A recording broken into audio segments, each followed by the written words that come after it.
함께 예배하게 돼서 너무 기쁘고 감사합니다. 오늘 우리 함께 읽은 20편, 23편의 말씀은 너무나도 유명한 말씀입니다. 목사가 아마 살면서 가장 많이 설교하는 말씀도 이 말씀일 것이고, 여러분이 살면서 가장 많이 듣게 될 말씀도 아마도 이 말씀이지 않을까 하는 생각을 합니다.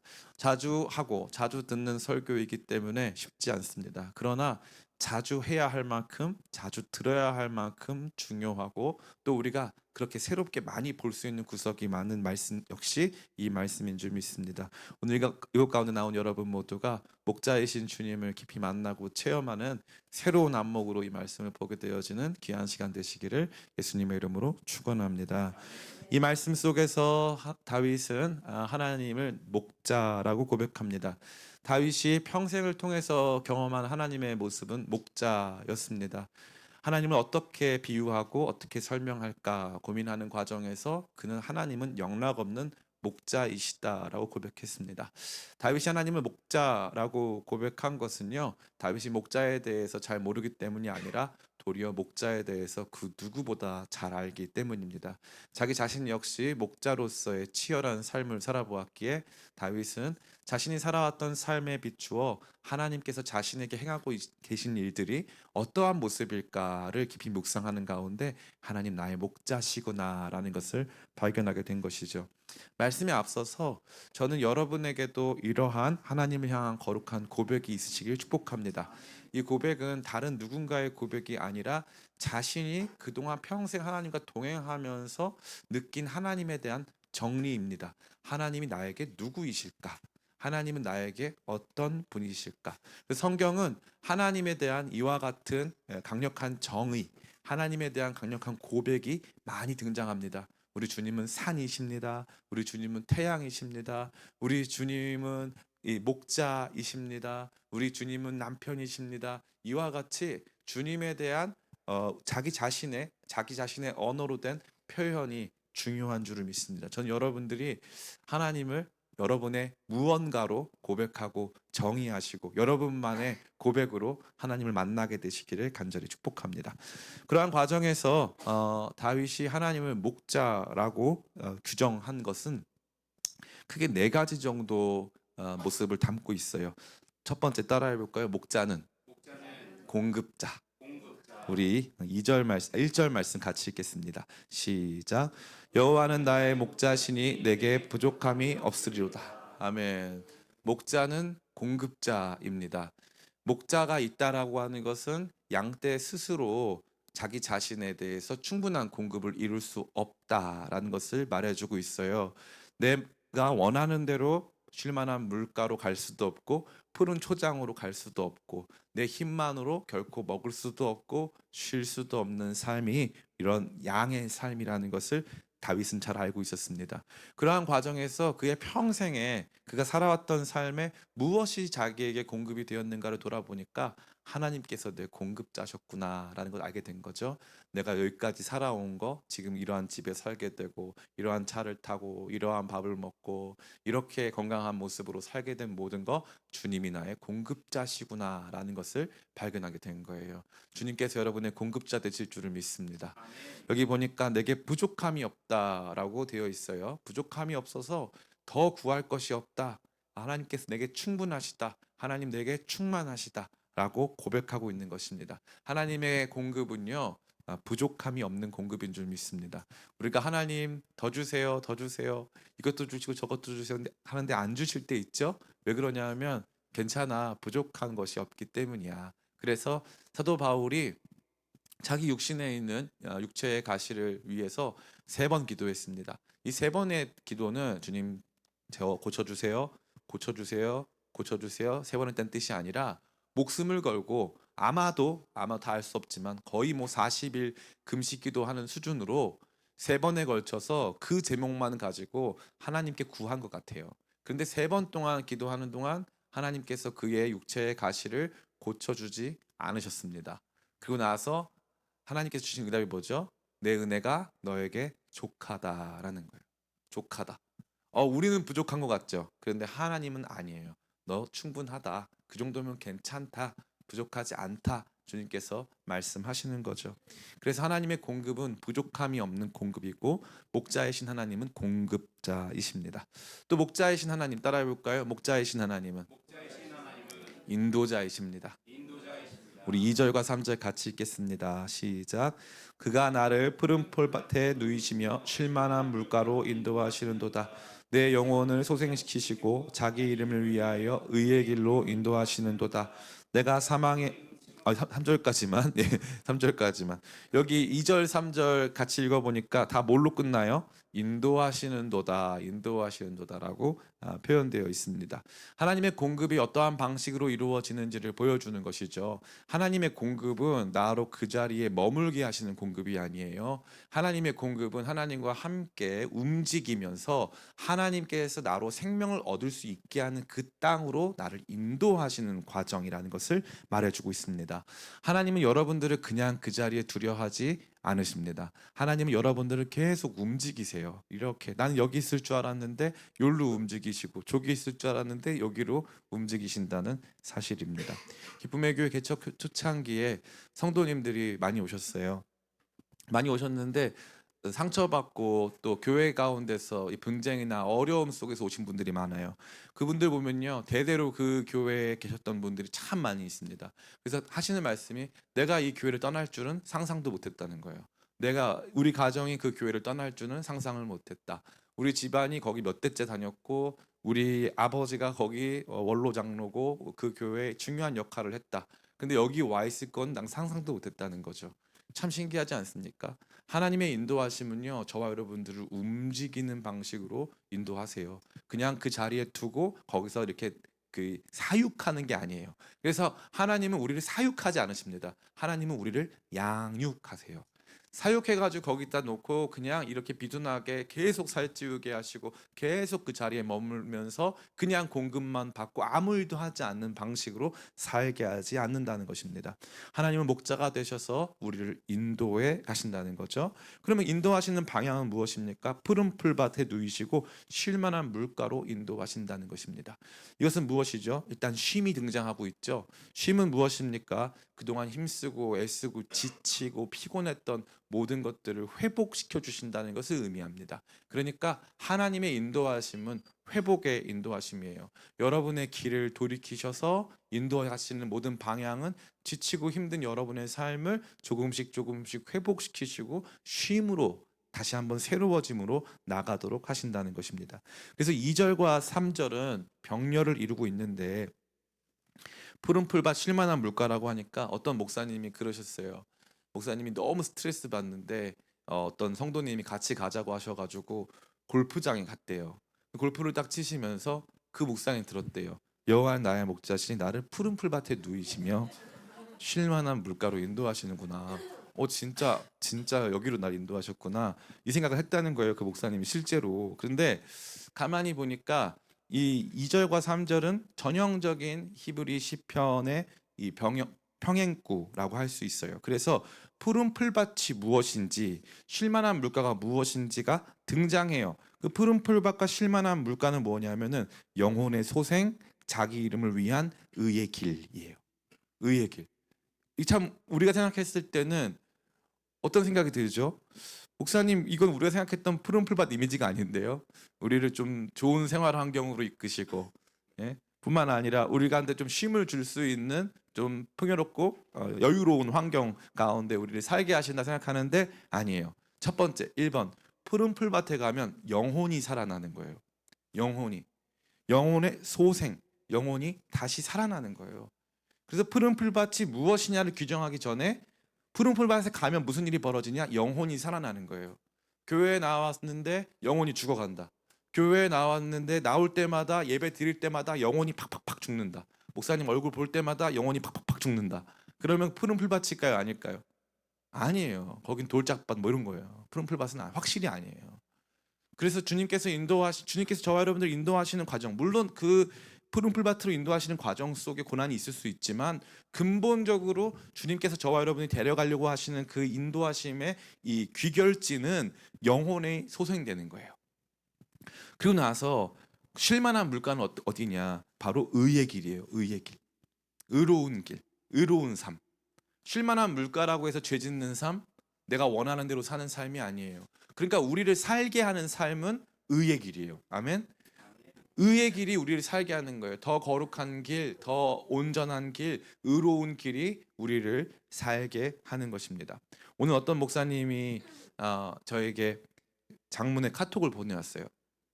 어느 교회에서 청년부를 담당하시는 목사님이신데, 이 목사님이 저한테 장문의 카톡을 보내시면서 이제 자기가 청년들 어떻게 대해야 될지 모르겠다. 이제 본인이 얘기를 들었는데 교회 찬양팀 친구들이 분식집에서 떡볶이를 먹고 있다고 해서 자기는 이제 목사님이 몰래 가서 사주려고 분식집에 딱 갔대요. 딱 갔는데 분식집에 아무도 없더라는 거예요. 얘네가 벌써 다 먹었나? 그리고 이제 봤는데 옆에 있는 호프집에서 애들이 맥주를 마시고 있었다는 거죠. 교회 찬양팀이. 뭐 개인적으로야 뭐 그럴 수 있겠죠. 그런데 그 찬양 인도하는 친구들이랑 예배팀 전원이 가서 그 맥주를 마시고 있더라는 거예요. 그래서 저한테 얘기를 하는 거예요. 목사님, 제가 어떻게 해야 될까요? 이걸 뭐라고 말을 해야 될까요? 그 친구들한테 어떻게 해야 될까요? 저는 최근에 일종의 회심을 경험했어요. 그래서 옛날보다는 제가 덜 머리 스타일도 보시면 알겠지만 덜 경직돼 있습니다. 저도 해놓고 지금 굉장히 많은 고민이 드는데 어, 좀 자유분방해 보이고 젊어지려고 엄청 애를 쓰고 있어요. 그래서 청년들 뭐 다들 술도 마시고 하니까 그냥 그런가 보다 하고 살고 있습니다. 제가 언젠가 최근에 또 어떤 모임에 갔는데 그 모임이 이제 크리스찬 무슨 모임이에요. 근데 제가 있는데 술을 시키더라고요. 다 크리스찬들이고 이제 중요한 일들을 하는 사람들인데 제 앞에서 이제 다 술을 다 마시더라고요. 이거를 내가 어떻게 해야 되지? 저는 근데 요즘에 말 안 해요. 말하면 안 될 것 같아서 말하지 않습니다. 그런데 제가 한 가지 우려하는 게 있어요. 세상 제일 무서운 건 뭐냐면은 문화예요, 문화. 문화가 제일 무섭습니다. 문화가 한 번 들어오면 막을 수가 없어요. 지금 북한에서 일어난 문제들 있죠. 북한은 대한민국을 그렇게 무서워하지 않습니다. 북한이 제일 무서워하는 건요, 내부적인 문제예요. 내부적인 거. 그래서 북한에서 언제 반발하죠? 이 최전방에서 대북 방송을 트는 순간 그때부터 화를 내는 거예요. 왜냐하면 북한은 거짓말로 점철되어 있는 세상인데 거기에 자유와 평화와 행복과 이런 것들이 막 이렇게 울려 퍼지면 자기들이 다 거짓말이 드러나잖아요. 그래서 이제 문제가 굉장히 많아지는 거죠. 근데 MZ 세대 같은 경우도 그 문제가 많은데 지금 문제가 뭐냐면은 지금 북한의 다음 세대는 한국 방송을 안 본 사람이 없대요. 한국 방송을 안 본 사람이 아예 없대요. 그래서 한국이 어떤 나라인지에 대해서 조금씩 조금씩 알아간다는 거죠. 그래서 그걸 막을 수가 없다는 거예요. 그래서 북한 붕괴 시나리오 중에 확실히 붕괴된다. 그 때가 언젠지는 모르겠지만 확실히 된다. 근데 가장 강력한 이유는 뭐 이번에 전쟁 문제도 해결되고 아무 문제 없더라도 북한이 반드시 무너지는데 그게 문화 때문이다. 남한에서 들어온 문화가 반드시 북한을 무너뜨릴 것이다. 지금 이 문화가 굉장히 중요합니다. 그래서 교회 안에 개별적으로 뭐 음주를 하든지 말든지 뭐 개별적으로 더한 일도 할 거 아니에요. 그러니까 하든지 말든지예요, 그거는. 근데 교회 모임 안에서 공동체 안에서 자꾸 이 음주 문화가 들어오기 시작하면 그다음부터는 막을래야 막을 수가 없는 거예요. 사람들이 얘기하죠. 아니 목사님 왜 이렇게 좀 너무 보수적으로 이렇게 접근하지 마세요. 성경에 술 취하지 말라고 했지 술 마시지 말라고 하지 않았잖아요. 그러면 저는 궁금한 게 1번 술은 취하려고 마셔요? 마시려고 마셔요? 그럼 제가 말씀드려 볼게요. 만약에 소주에 삼겹살 먹고 이렇게 하는데 소주에 알코올 도수가 0이야. 마십니까 안 마십니까? 맛이 없어요. 알코올 프리 술이 나왔다. 맛이 없어요. 맛을 똑같이 재현해도 안 마십니다. 대신에 이건 있어요. 알코올 프리 소주가 나오는데 알코올만 프리가 아니라 슈가 프리도 같이 넣는 거예요. 그러면 다이어트 차원에서 마실 수는 있어요. 근데 전반적으로 마시지 않을 거예요. 그리고 우리 청소년들한테 이제 할 때 우리 무알콜 맥주 마시잖아요. 무알콜 맥주. 무알콜 맥주 원래 청소년들 마실 수 있어요, 없어요? 예, 없어요. 왜냐면 무알콜 맥주에도 알코올이 있어요. 그 마실 수 없어요, 원래부터. 그러니까 제가 제일 우려되는 건 그거예요. 마셔도 된다니까요. 마셔도 돼요. 근데 그걸 왜 교회까지 와서 마셔야 되냐 이거죠. 왜 교회의 전통을 훼손하면서까지 마셔야 되냐? 특별히 교회 모임에서. 그래서 만약에 이게 딱 무너지잖아요. 그래 드세요 하면은 그 다음부터 교회 수련회에서 술 마실 수 있을까 없을까요? 있죠. 그래서 실제로 이 천주교에서는 본당 그 천주교는 본당이라고 하는데 본당 수련회라고 하는데 그게 이제 천주교 여기 자기가 다니는 교회 땅 있잖아요. 본당 청년부라고 그래요 그거를. 본당 청년부의 문제가 뭐냐면은 수련회 가서 술을 너무 많이 마신다는 거예요. 그러니까 이게 제 여러분 그냥 제가 뭐 잘 몰라서 드리는 말씀이 아니라니까요. 문화가 들어오는 거예요. 문화가. 그러면 주님께서 인도하시는 길은 뭐라고요? 의의 길이에요. 아 목사님 그러면 술이 의가 아닌 건가요? 예, 술은 의는 아니잖아요. 술과 의로움이 함께 갈 수는 없잖아요. 술 취함과 술을 자꾸 구별하려고 하지 마세요. 술 마시면 취해요. 술 마시면 취해요. 저는 안 취합니다. 아니 뭐 그럴 수는 있겠지만 술 마시면 취합니다. 그리고 취하려고 마시는 부분이 커요. 그래서 뭐 기분도 좀 좋아지고 이러려고 마시는 거잖아요. 술에 임박이지 말라고 했는데 제가 보니까 이 술에 임박이지 말다는 건 내가 만약에 필요할 때는 어쩔 수 없이 마실 수 있는데 평생 안 마실 수도 있어야 된다는 거예요. 그냥 평상시에 안 마실 수도 있어야 된다는 거죠. 근데 이게 문화가 되잖아요. 자기한테 문화가 되고 공동체의 문화가 되면 그럴 수가 없는 거예요. 그날도 그 기독교 모임에서 제가 있는 자리에서도 이렇게 음주를 행한 게 이 사람들한테는 이게 너무 자연스러운 문화니까 안 마실 수가 없는 거였어요. 오히려 안 마신다고 하면 왜 그래? 무슨 일이 있어? 이렇게 되는 거예요. 그 문화가 무섭다니까 문화가. 주님이 저와 여러분을 인도하시는 문화는 뭐예요? 좀 이따 살펴보겠지만 의의 길이에요. 의로운 길, 거룩한 삶. 거룩한 삶으로 저와 여러분을 인도하신다고요. 거룩한 삶으로. 우리 세상의 모든 남편들이 가장 공공의 적으로 일컬어지는 분이 계세요. 누군지 아세요? 현입니다. 우리 현 형제님은 우리 모든 남편들의 공공의 적이에요. 우리 아내가 싫다면 어떻게 합니까? 잘 설득해보고 그래도 싫다면요? 그럼 안 해야죠. 이런 망발을 해서 우리 형제들의 마음을 힘들게 하고 계속 운동도 하고 가정 활동도 열심히 잘하고 하면서 돈도 많이 벌고 좋은 남편 믿음도 좋고. 근데 그 현 형제의 삶이 좋은 거예요, 나쁜 거예요? 형제들은 그렇게 건강해 보이진 않습니다라고 말하고 싶겠지만 그거 좋은 거 맞잖아요. 그거 좋은 거 감당할 수 있으면 그거 좋은 거예요. 감당할 수 있으면 좋은 거예요. 그러한 길로 주님께서 우리를 그래도 인도하신다. 내가 안 따라갈 수는 있다. 그 길로 인도하실 때 주님 저 술 좀 더 먹고 갈게요. 괜찮아. 안 따라가도 돼요. 근데 방향은 뭐다? 방향은 거기다. 방향은 거기다. 내가 충분히 더 거룩해지지 못할 수 있어요. 근데 방향은 거기가 맞다니까. 교회 안에서 술 안 먹는 게 맞다니까. 방향은. 근본적으로. 그게 맞는 거예요. 그게 아니면 좀 어색해지는 거예요. 그게 아니면. 그 예를 들자면 제가 저녁 금요기도회 해야 되는데 저녁 우리 같이 교회에서 저녁 식사 같이 먹을 때 그날따라 맛있는 제육볶음 나와가지고 이 정도 제육볶음은 그냥 먹을 수는 없지 우리 한 잔씩 하면서 먹자 해가지고 마실 수 있어요 없어요? 제가 말씀드리잖아요 술 먹는 게 아무 문제가 없다 그럼 마시는 게 왜 안 돼요 음료수인데 왜 안 됩니까? 왜 안 돼요? 안 될 거 하나도 없다니까요 하나도 없어요 그러니까 논리로만 따지면 안 될 게 없는 게 맞아요 그러니까 자꾸 여러분들이 거기다가 뭐술 먹는 게 죄냐 술 취하지 말라 그랬다 이런 말 계속 해가지고 자꾸 여러분 개인의 음주를 정당화하는 건 전 오케이라니까 그거 괜찮다고 그렇게 하시라고 여러분 마음대로 하라고 왜냐면 더 나쁜 죄도 많이 짓잖아요 그러니까 상관없어요 근데 왜 자꾸 교회 안까지 그거 가지고 들어오려고 하냐는 거죠 교회 안까지 목사님들이요 가끔 이제 시골에 농활 가면은 거기에서 할머니 할아버지들이 한 잔씩 따라 주세요 그러면 마셔야 돼요 안 마셔야 돼 마셔도 되고 안 마셔도 돼요. 그거는 목사님들 알아서 하시면 돼요. 그 자리에서 예? 괜찮아요. 그거 먹었다고 지옥 가는 건 아니에요. 참 지옥 보내면 편한데 그런 건 주님은 그런 거 되게 까다로우셔가지고 저 너무 피곤해요. 그러니까 그런 거 지옥 그러면 얼마나 간단해 율법적으로. 주님은 간단하게 일을 안 하셔. 그래가지고 한 잔씩 하면 돼. 그런데 그날 목사님이 다 모아놓고 다들 한 잔씩 해라? 그건 문제가 있는 거예요. 그러니까 여러분 지혜로워야 됩니다. 주님이 저와 여러분들을 주님은 우리의 인도자신데 인도자이신 주님이 우리를 인도하시는 방향은 거룩의 방향인 줄을 믿습니다. 그 거룩의 방향이 쉴만한 물가 푸른 초장이에요.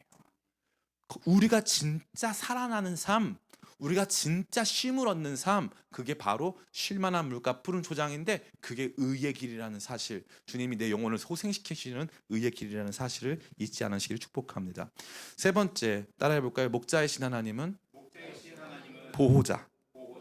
우리 주님 공급자이시고 우리 주님 인도자이시고 우리 주님 보호자라고 말씀하고 있습니다. 4절 같이 읽습니다. 시작. 내가 사망의 음침한 골짜기로 다닐지라도 해를 두려워하지 않을 것은 주께서 나와 함께 하심이라.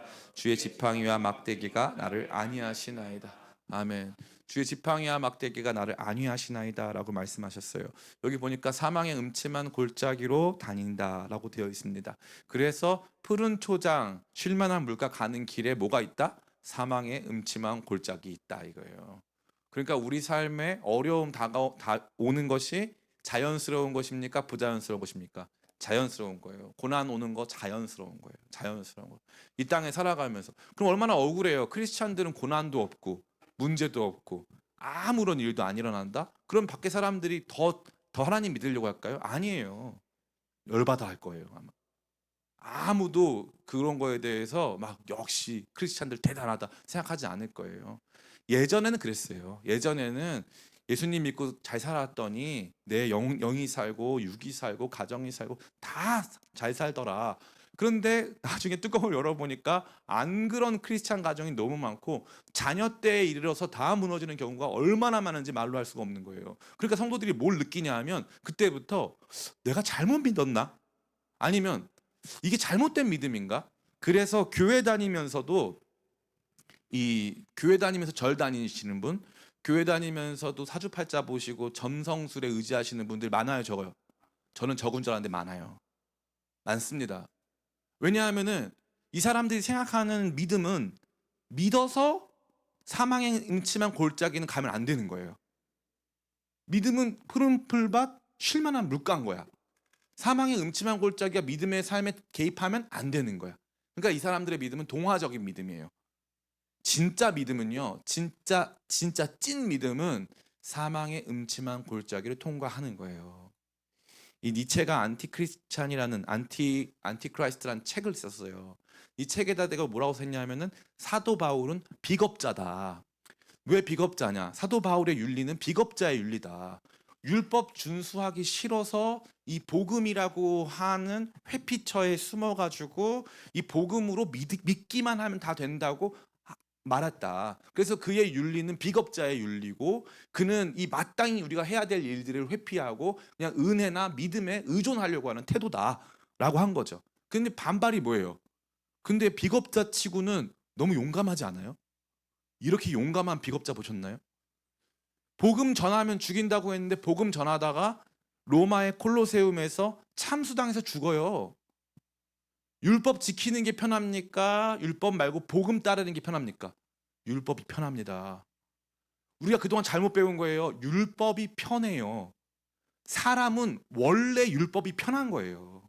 율법이 훨씬 편합니다. 간단해요. 왠지 아세요? 율법에 속죄 시스템이 있거든요. 그래서 율법을 어겨도요, 속죄가 돼요. 한 번 실수한다고 끝나는 게 아니에요. 율법 시스템은.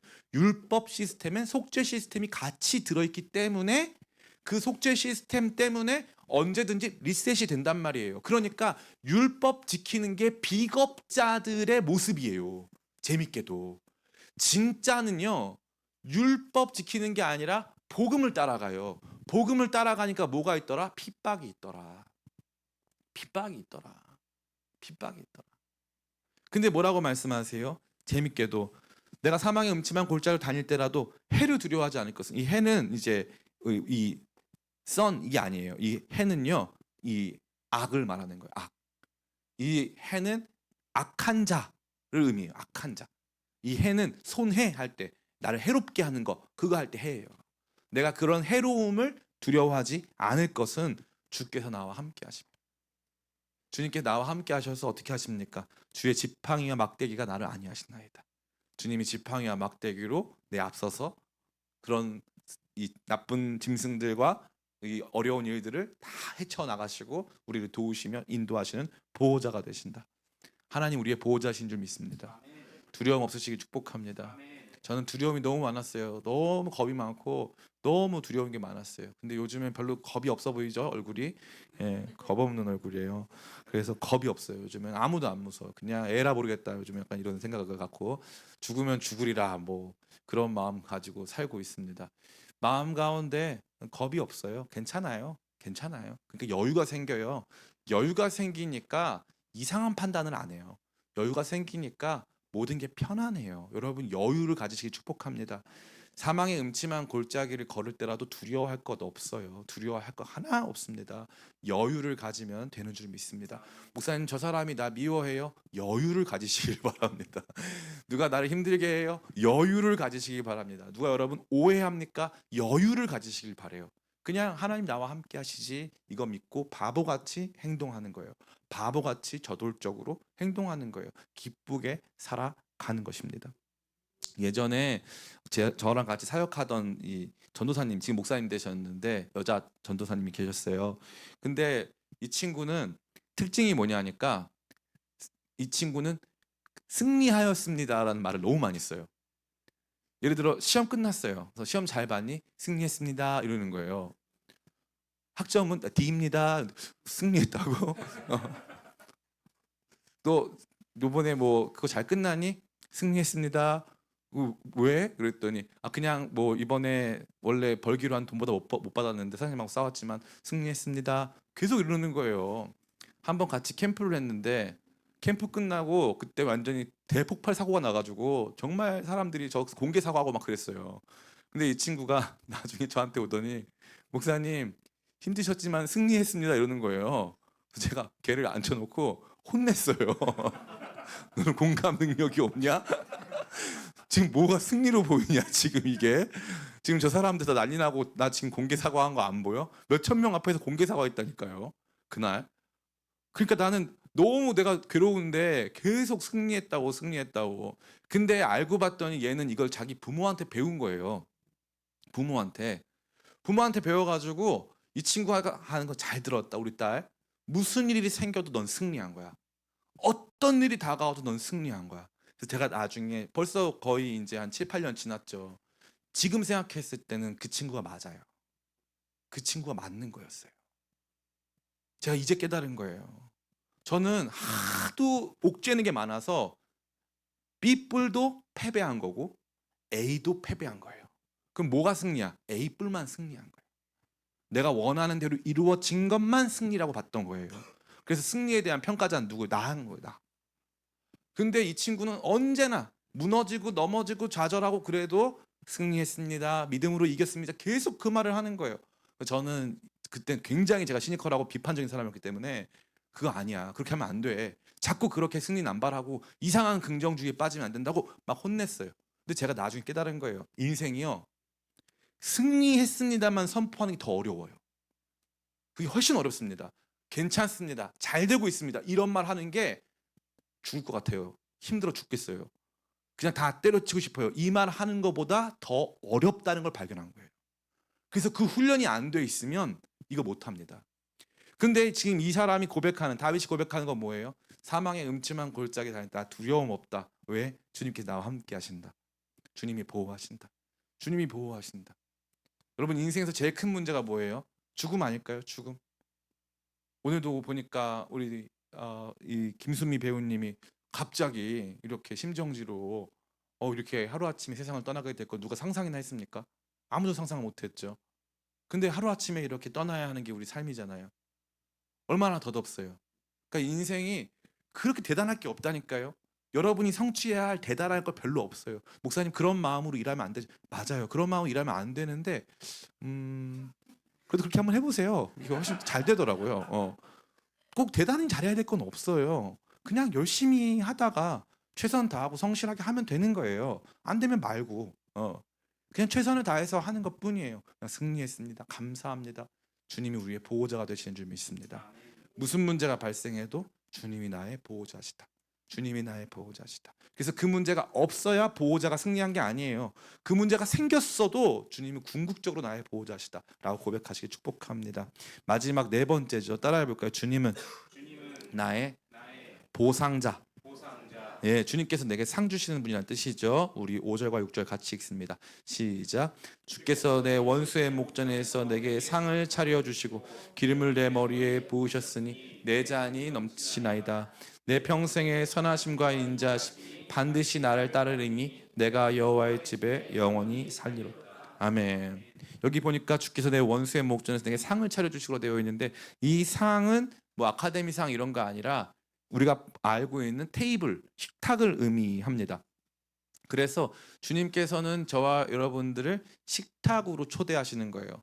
그래서 식탁, 주님과의 식탁이 우리 신자들의 어찌 보면은 궁극적인 비전이에요. 요한계시록 2장에 보니까 볼지어다, 요한계시록 3장이죠. 3장에 보니까 볼지어다 내가 문 밖에서 두드리노니 누구든지 내 음성 듣고 문을 열면 나는 그로 들어가 먹고 그는 나와 더불어 먹으리라 라고 되어 있어요. 그래서 주님께서 왜 문 두들기세요? 같이 밥 먹자고. 같이 밥 먹자고. 그래서 여기 보니까 주님께서 우리 사망의 음침한 골짜기를 지나온 우리를 향해서 상을 베푸시는 거예요. 상을 베푸셔서 거기서 같이 식사하는 거예요. 그래서 이 사람이 받는 상은 뭐냐면 주님과의 식탁이에요. 주님과의 교제가 이 사람의 상이에요. 이 진짜 재밌죠. 너무 신기한 거예요. 우리는 자꾸 신앙과 우리 삶을 분리해요. 그래서 주님이 내 삶을 도와주시는 분 정도로 이거든요. 아니에요. 신앙의 핵심이 뭐냐면 결국 주님인 거예요. 사업 성공하고 가정 잘 이루어서 결국 주님. 이게 목표인 거지. 주님이 나 이거 도와주시고 저거 도와주시고 이거 함께 해주시고 그게 아니더라는 거였죠. 이게 아니라는 거예요. 그 자꾸 사역이 삶의 목적이 되거나 우리가 하고 있는 일들이 목적이 되면 결코 행복할 수가 없습니다. 결코 행복할 수가 없어요. 주님과의 식탁. 주님과의 식탁에서 무슨 일이 벌어집니까? 이 식탁이 원수의 목전에서 이루어져요. 그럼 원수의 목전에서 원수는 지금 결박당한 상태, 혹은 원수는 지금 무릎 꿇고 있는 상태인데 나는 지금 하나님의 식탁에 초대받아서 하나님과 같이 식사하는 상태가 된 거죠. 이게 엄청난 상이에요. 그러고 나서 어떻게 합니까? 기름을 내 머리에 부으셨으니 내 잔이 넘치나이다. 기름을 내 머리에 부으셨다는 것은 다윗의 관점으로 봤을 땐 나를 왕으로 만들어 주셨다는 거예요. 수많은 원수들 앞에서 내게 하나님과의 만찬이 베풀어지고 그 파티에서 내가 그 많은 사람들 중에 기름 부음 받고 내가 하나님께서 왕으로 나를 만들어 주셨다. 다윗 한 사람의 고백일까요? 안 그래요. 이 고백은요, 모든 믿음의 사람의 고백입니다. 왜 그러냐면 주님께서 믿는 사람들에게는 의의 면류관 주신다고 약속했거든요. 면류관, 난 천국 가면 면류관 못 받을 것 같다 하시는 분 계신가요? 제가 군대 갔는데 모자 사이즈가 너무 커가지고 저한테 맞는 모자가 별로 없었어요. 근데 그 면류관 제작이 어려워서 안 될 수는 있겠지만 어, 다 면류관 주시기로 했어요. 기름을 내 머리에 바르셨고 나로 면류관 씌워 주신다 이거죠. 그러니까 나를 주님과 함께 왕 노릇하게 하신다는 거예요. 이 모든 시간이 지난 후에 주님께서 나한테 보상하신다. 여기까지가 이제 시편 23편의 일반적인 해석입니다. 다시 말해 목자이신 주님을 노래할 때 나의 공급자, 인도자, 보호자, 보상자이신 주님, 그 주님을 노래하고 고백하고 인정하는 것이죠. 그런데 이제 마지막 막판에 이 모든 것들을 완전히 새로운 안목 혹은 더 큰 안목에서 보게 하는 아주 중요한 키워드가 등장합니다. 우리 6절 말씀 같이 읽겠습니다. 시작. 내 평생의 선하심과 인자하심이 반드시 나를 따르리니 내가 여호와의 집에 영원히 살리로다. 아멘. 여기 보니까 여호와의 집이라는 표현이 등장해요. 여호와의 집이라는 표현이 가장 많이 등장하는 것은 시편이고요. 시편에서도 다윗의 집입니다. 여호와의 집은 어딜까요? 성전입니다. 성전. 그럼 다윗의 시대 때 성전이 있었을까요? 없었을까요? 없었습니다. 없었어요. 고정된 성전이 없어요. 다만 하나님께서 거하시는 예배의 처소는 존재했습니다. 다윗은 언제나 예배의 처소에 대한 갈망이 있었어요. 그래서 그가 왕이 되었을 때 그가 다윗 성에 입주를 딱 했는데 레바논의 백향목으로 지은 다윗 성에 딱 입주를 했을 때 그가 처음 내뱉은 말이 뭐냐 하면은 우리 성 되게 좋다가 아니라 처음 내뱉은 말이 나는 이렇게 백향목 궁에 거닐거늘 우리 주님은 지금도 집이 없으시다. 주님은 집이 없으시다. 저는 그 말씀이 너무너무 좋아요. 주님은 집이 없으시다. 이게 우리 신앙의 아름다움이에요. 우리 신앙의 완전히 다른 측면이에요. 주님은 집이 없으시다. 주님은 집이 없으셨어요. 기가 막히지 않습니까? 주님은 거할 집이 없어요. 그러면 우리 주님이 집이 필요합니까? 안 필요합니까? 주님은 집이 필요 없어요. 그런데 주님은 집이 없다 이거예요. 주님은 집이 없다. 이거 진짜 제가 요즘에 한강 작가 책을 이렇게 읽고 있는데 제가 문학적으로 바뀌었어요. 가을도 됐고 뭐 이렇게. 근데 주님은 집이 없으시다. 야, 이거 기가 막히지 않습니까? 왜 갑자기? 그죠? 다윗은 분명히 인프피였을 것 같아요. 진짜. 주님은 집이 없다. 아니 난 집에 잘 들어왔다. 백항목 좋다. 이 티적인 생각. 이건 왜 이렇게 지었지? 뭐 이런 생각들. 근데 갑자기 들어와서 나는 집에 있는데 우리 주님은 집이 없다. 가끔 보면 그럴 때 있잖아요. 아기가 와가지고 엄마가 이렇게 아프면은 와서 내가 호해줄까? 이러잖아요. 엄마가 아픈데 내가 호해주면 낫는다고. 왜냐하면 자기 아플 때 엄마 아빠가 가서 호해줘가지고 내가 사실 안 아프진 않았지만 그래도 거기 낫는 무슨 행인가 보다 하잖아요. 그러니까 아기가 와가지고 내가 호해줄까 하잖아요.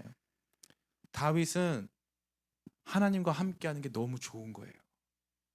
너무 좋은 거예요. 주님 안에서 머무는 게 최고 좋은 거예요. 주님과 함께 사는 게 최고 좋은 거예요. 그래서 다윗이 믿는 바가 있어요. 그게 뭐냐면은 나는 지금 이렇게 고통스럽고 어렵고 지지고 볶는 세상 한복판에서 자기가 원하지도 않았던 왕으로 기름 부음 받아가지고 사울이랑 권력 쟁투하면서 정말 자기가 원하지도 않았던 식솔들 몇백 명 생겨가지고 그 사람들 이끌고 다니면서 이 사람들 안전 보장해주고 막 그 사람들이 막 배신하고 막 이러한 많은 일들을 겪고 나서 그가 꿈꾸는 삶이 뭐냐? 여호와의 집에 영원히 사는 거. 여호와의 집에 영원히 살리로다. 그래서 뭐라고 합니까? 내 평생에 선하심과 인자하심이 반드시 나를 따르리니 내가 여호와의 집에 영원히 살리로다. 1번 뭐냐? 여호와의 집에 사는 게 우리의 궁극적인 목적이다. 내 삶의 목적이다. 주님과 함께 거하는 거, 주님 만나고 주님 아는 거, 이거 우리 삶의 목적이다. 2번. 그런데 이걸 누가 이루냐? 내가 이루는 게 아니다. 누가 이루냐? 하나님의 선하심과 인자하심이 나를 그리로 인도하신다 이거예요. 다윗이 목자라고 고백했는데 목자가 우리를 인도하시는 여정은 바로 궁극적으로 여호와의 집으로 우리를 인도하시고 하나님과 교제하는 삶으로 인도해 주신다라는 것입니다. 이제 말씀을 마쳐요. 사랑하는 성도 여러분, 여러분 왜 피곤하세요? 왜 힘드세요? 왜 주님 앞에 원망 불평이 이렇게 나오십니까? 우리 안에서 잘못된 신앙적 비전이 있기 때문에 그래요. 예수님 믿으면 문제 해결받고 모든 것이 다 해결되고 아무런 걱정 없고 그렇지 않습니다. 주님께서 지금도 여러분들을 인도하시는 줄 믿습니다. 주님의 인도하심은 공급자의 인도하심이에요. 그래서 여러분 삶에 부족함 없는 공급이 지금도 이루어지고 앞으로도 이루어질 줄 믿습니다. 주님의 목자 되심은 인도자 되시는 목자 되심이에요. 그래서 주님께서 저와 여러분을 의의 길로 인도하시는 줄 믿습니다. 의의 길이 푸른 풀밭 쉴만한 물가로 나아가는 길인 줄을 믿습니다. 거기에서 우리 영혼이 소성되고 거기에서 우리 삶이 쉼과 안식을 얻는 줄을 믿습니다. 주님의 목자 되심은 보호자 되시는 모습인 줄 믿습니다. 그래서 주님께서 악한 세력과 무리들로부터 우리를 안전히 지키시고 우리를 보호하시는 거예요. 주님의 목자 되심은 보상자 되시는 거예요. 리워더. 주님께서 우리 가운데 잘하였구나, 착하고 충성된 종아 하시면서 우리 옆에 상을 베풀어 주시는 거예요. 그래서 주님이 공급자, 인도자, 보호자, 보상자로 우리를 쭉 인도하시는 그 마지막 종착지. 너 어디 가고 싶어? 그러면 저 주님하고 같이 있을래요? 저 주님 앞에 있을래요? 저 성전에 있을래요? 저는 집 있는데 저 주님 집에 거하고 싶어요. 저 주님 곁에 있고 싶어요. 이게 우리의 영원한 고백이 되어야 할 줄을 믿습니다. 이 노래가 평생의 노래, 내 영혼의 평생의 고백 되시기를 예수님의 이름으로 축원합니다. 우리 이 시간 잠시 같이